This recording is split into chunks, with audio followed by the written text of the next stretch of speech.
क्या आप वीडियो को लाइक कर सकते हैं? तो इस कहानी की शुरुआत होती है हॉकिंस नाम के एक छोटे से शहर से, जहां हम नवंबर 1983 का सीन देखते हैं, जहां हॉकिंस की मेन लैब में एक साइंटिस्ट बुरी तरह से डरकर भाग रहा होता है और वो जैसे ही लिफ्ट के अंदर जाता है, लेकिन तभी कोई चीज अचानक से ऊपर से आकर उसे खींचकर अपने साथ ले जाती है। फिर अगले ही सीन में हम 4 दोस्तों को देखते हैं जो कि कहानी की मेन कैरेक्टर्स हैं। उनमें एक का नाम माइक होता है, एक का नाम विल होता है, एक डस्टन और एक उनका और दोस्त, जो चारों मिलकर माइक के घर एक बोर्ड गेम खेल रहे होते हैं। लेकिन तभी यहाँ पर माइक की मॉम आकर उन सबको गेम बंद करने के लिए कहती हैं। इसीलिए ये लोग गेम बंद करके अपने अपने घर जाने के लिए निकल जाते हैं। जाने से पहले डस्टन माइक की बड़ी बहन से मिलता है जिसका नाम नैन्सी होता है, जो कि उससे बात नहीं करती और उसे इग्नोर कर देती है। और वो लोग घर जा रही थी, रात हो गई थी और काफी अंधेरा भी था। विल अपनी साइकिल पर अपने घर जा ही रहा होता है तो तभी अचानक से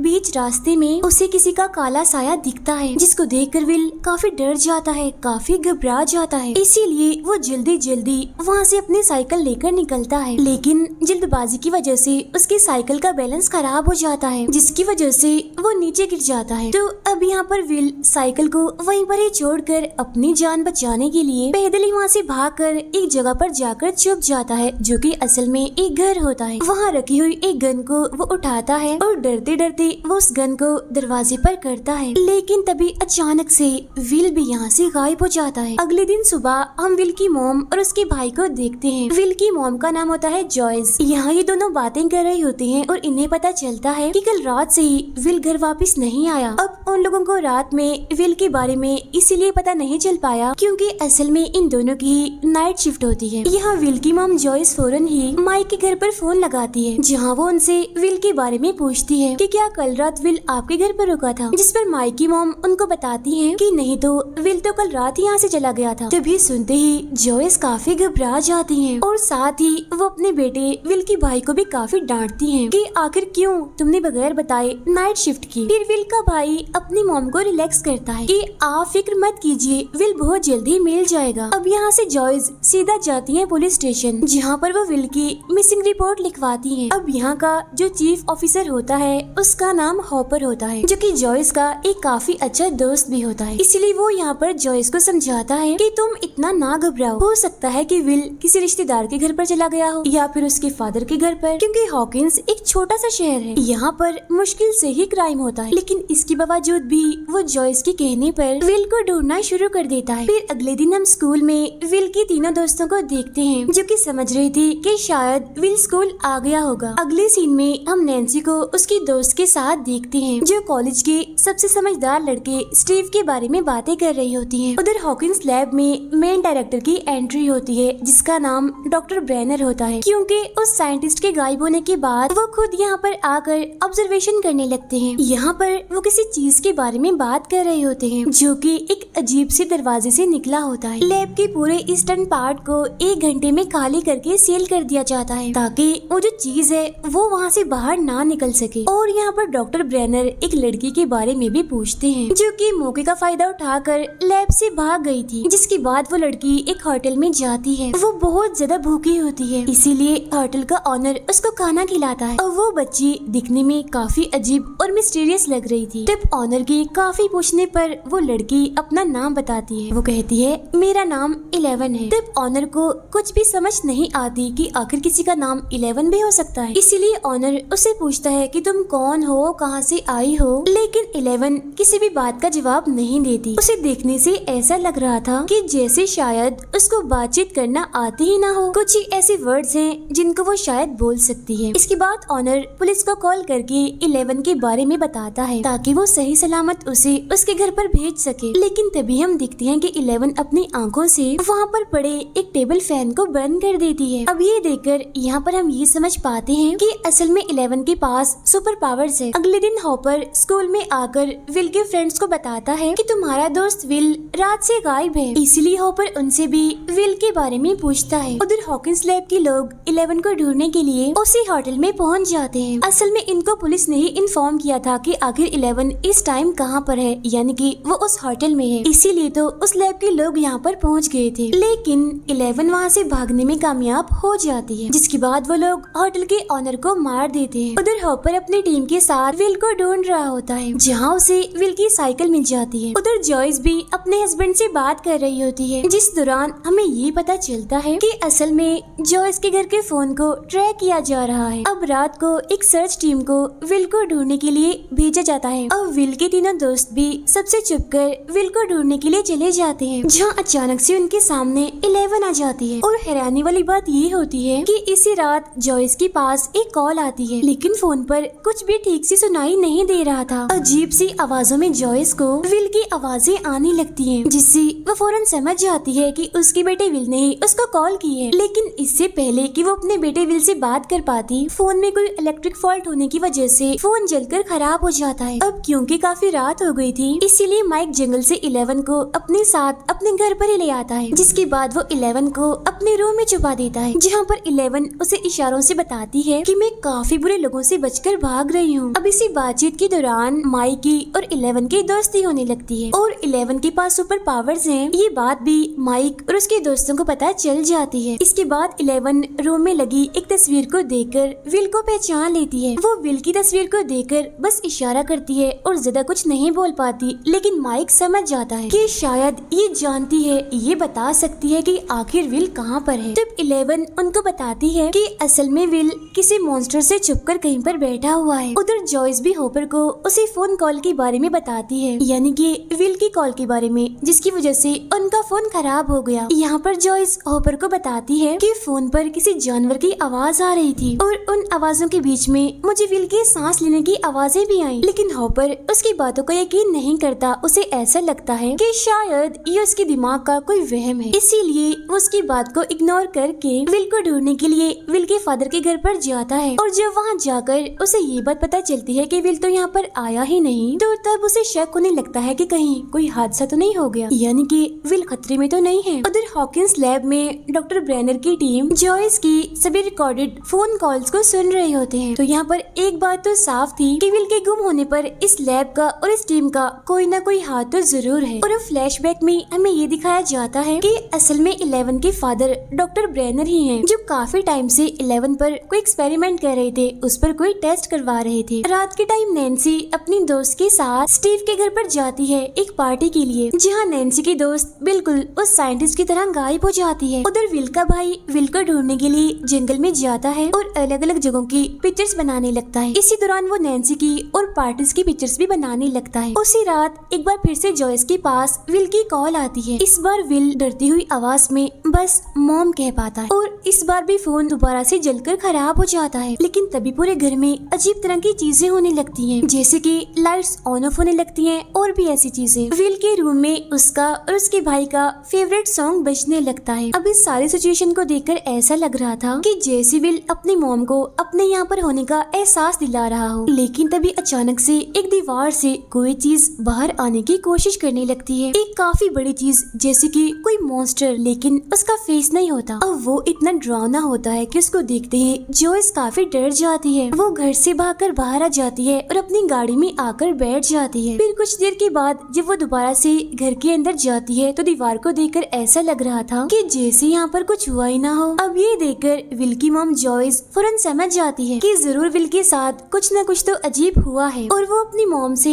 यानी कि जॉयस से बात करने की कोशिश कर रहा है। इसीलिए अब जॉयस अकेली ही इस बारे में पता लगवाने लगती है। उधर नैन्सी की दोस्त गायब होकर एक अजीब सी जगह पर आ जाती है, लेकिन तभी कोई अचानक से उस पर हमला कर देता है, जिसको कि हम नहीं देख पाते। अब नैन्सी को भी अपनी दोस्त के गायब होने का पता चलता है, लेकिन वो ये बात किसी को भी नहीं बताती। उधर स्टीव जो अपनी पार्टीज वाली पिक्चर्स विल के भाई के कैमरा में देखता है, तो वो उसका कैमरा तोड़ देता है और पार्टीज की सारी पिक्चर्स उससे लेकर फाड़ देता है। तब उन फटे हुए टुकड़ों को नैन्सी इकट्ठा कर लेती है, जिन्हें जोड़ने पर उसे एक मॉन्स्टर अपनी दोस्त जो कि गायब हो चुकी है उसके पीछे खड़ा हुआ दिखता है। और तब इसी बात का पता लगवाने के लिए वो दोबारा से अपने दोस्त स्टीव के घर पर आती है, जहाँ वो देखती है कि अचानक से वही मॉन्स्टर उसके सामने आके खड़ा हो जाता है, यानी वही मॉन्स्टर जिसने नैन्सी की दोस्त और उस साइंटिस्ट पर हमला किया था। तब ये देखकर नैन्सी किसी तरह अपनी जान बचाकर वहाँ से भाग जाती है। उधर जॉयस लाइट के जरिए किसी तरह अपने बेटे विल से बात करने की कोशिश कर रही होती है, जहाँ बदले में विल उसकी बात का जवाब भी देता है। उधर इन्वेस्टिगेशन के दौरान हॉपर को ये बात समझ आ जाती है कि विल के गायब होने में शायद इस हॉकिंस लैब का जरूर कोई ना कोई ताल्लुक तो है। और साथ ही उसे ये भी पता चलता है कि कई साल पहले एक लेडी ने डॉक्टर ब्रेनर पे केस कर दिया था, क्योंकि असल में डॉक्टर ब्रेनर ने उस लेडी की बेटी को किडनैप कर लिया था ताकि उसकी बेटी के ब्रेन पर एक्सपेरिमेंट्स कर सके। लेकिन बाद में इस केस को बंद कर दिया गया और यही नहीं बल्कि हॉकिंस लैब में होने वाले एक्सपेरिमेंट्स को भी पास कर दिया गया। उधर अपनी पावर से 11 विल के दोस्तों को ये बताती है कि विल असल में अपने ही घर में छुपा हुआ है। लेकिन फिर अगले ही पल एक लेक से विल की डेड बॉडी मिल जाती है, जिसकी वजह से माइक को ये लगता है कि 11 ने उनका झूठ कहा था। लेकिन थोड़ी ही देर के बाद 11 की बात साबित कर देती है कि विल अभी जिंदा है, वो मरा नहीं है, क्योंकि माइक की वॉकी टॉकी पर वो उसे विल की आवाज सुनाती है। अब जॉयस के अलावा सब लोग इस बात को मान लेते हैं कि विल मर चुका है, लेकिन जॉयस अभी भी बार बार विल से कांटेक्ट करने की कोशिश कर रही होती है, जहां दोनों माँ बेटे के बीच फोन पर बातें भी होती हैं। असल में विल भी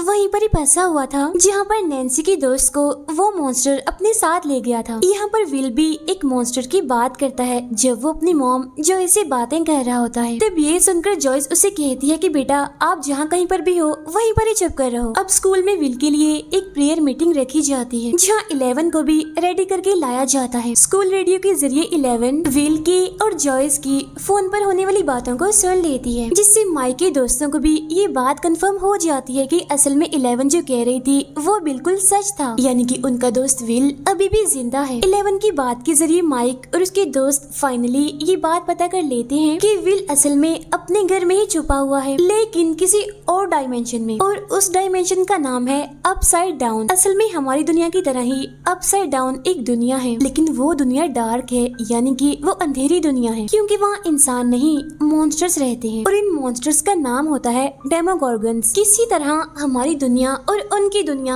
आपस में जुड़ गई है, क्योंकि दोनों डायमेंशंस के बीच कोई गेट खुल गया है, जिसकी वजह से एक डेमोगोर्गन यहाँ पर आकर विल को अपने साथ वहाँ पर ले गया है, यानी कि अपने दुनिया में। इसीलिए अब विल अपसाइड डाउन में कैद है। उधर नैन्सी भी विल के भाई को सब कुछ बता देती है कि किस तरह मैं तुम्हारी खींची हुई तस्वीर के जरिए डेमोगोर्गन तक पहुँच पाई। तो अब यहाँ पर फाइनली विल के भाई को भी अपनी मॉम जॉयस पर यकीन होने लगता है, और साथ में इस बात का यकीन भी कि उसका भाई विल अभी जिंदा है। इसीलिए अब वो दोनों जंगल में जाते हैं विल को और नैन्सी की दोस्त को ढूंढने के लिए। लेकिन गलती से नैन्सी अपसाइड डाउन में पहुंच जाती है, लेकिन किसी तरह विल का भाई उसको बाहर निकाल लेता है, जहां इसके बाद वो दोनों नैन्सी के घर पर जाते हैं, जहां पर स्टीव उन दोनों को साथ देख लेता है और जेलस होने लगता है। उधर ऑफिसर होपर भी किसी तरह विल की डेड बॉडी तक पहुंच जाता है, जहां उसे पता चलता है कि जो बॉडी विल की बताई जा रही है वो असली बॉडी नहीं है, बल्कि वो तो एक नकली बॉडी है। इसी सिलसिले में वो जॉय से भी मिलता है और उसको इस सब के बारे में बताता है कि मुझे लगता है कि जरूर डॉक्टर ब्रेनर का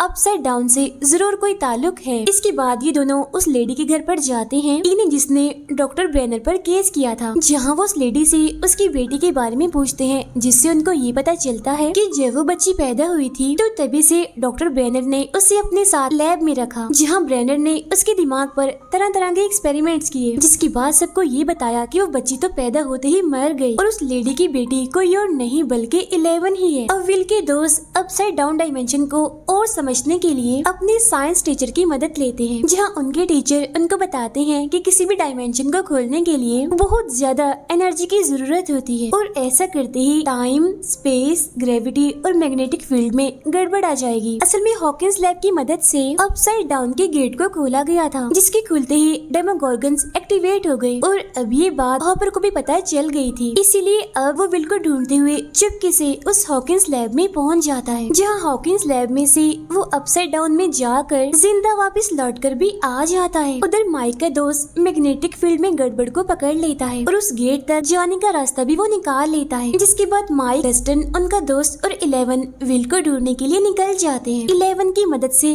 किसी तरह वो उस जगह तक पहुंचने की कोशिश करते हैं, यानी जहां पर अपसाइड डाउन का गेट खुलता है, लेकिन बीच रास्ते में ही 11 किसी वजह से डर जाती है, इसीलिए वो उन तीनों को सही रास्ते से हटाकर भटका देती है। असल में उसे ये बात पता चल जाती है कि अपसाइड डाउन में जाने का रास्ता हॉकिंस लैब पर जाकर खत्म होता है, और वो अपनी जिंदगी का खतरनाक हिस्सा वहाँ पर जी चुकी थी। इसीलिए जैसा उसके साथ हुआ वो ये नहीं चाहती थी कि उसके दोस्तों के साथ भी ऐसा हो, इसीलिए अपने दोस्तों को बचाने के लिए उसने उनका रास्ता भटकाया था। और सिर्फ यही नहीं बल्कि हमें यहाँ पर ये भी पता चलता है कि असल में अपसाइड डाउन का गेट किसी और ने नहीं बल्कि 11 ने ही खोला था। लेकिन ऐसा उसने जानबूझकर नहीं किया था, बल्कि डॉक्टर ब्रेनर ने धोखे से उसे ऐसा करवाया था। अब यहाँ पर माइक के दोस्त को लगता है कि 11 धोखेबाज है, इसीलिए माइक और 11 के बीच इस बात को लेकर झगड़ा हो जाता है, जिसकी वजह से वो 11 पर काफी चिल्लाता है और इस वजह से 11 नाराज होकर वहाँ से चली जाती है। जहाँ गुस्से में आकर वो खाना लेने के लिए एक स्टोर में जाती है, जहाँ वो खाना चुरा कर स्टोर के ऑनर के सामने ही अपने सुपर पावर्स का इस्तेमाल करके वहाँ से भाग निकलती है। उधर माइक, डस्टन और उसके दोस्त को भी ये बात समझ आ जाती है कि असल में 11 ने